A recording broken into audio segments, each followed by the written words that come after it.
Назови предмет в училище. Натисни 2 пъти екрана да затвърдиш отговора си. Ако каза математика, губиш още преди да сме започнали. Не казвай същото нещо като мен или си вън от играта. Въпрос 2. Задръж коментар бутона и избери едно от еможитата. Ако избра това, съжалявам, но губиш. Трети въпрос. Избери един от тези готини нинджа спинери.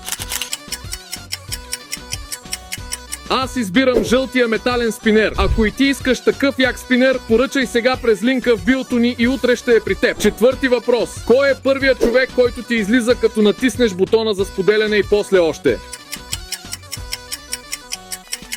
Оба, залагам се, че е майка ти. Ако в тя, съжалявам, но си елиминиран. Последен въпрос. Невъзможно ниво. Избери един от двата ключодържателя.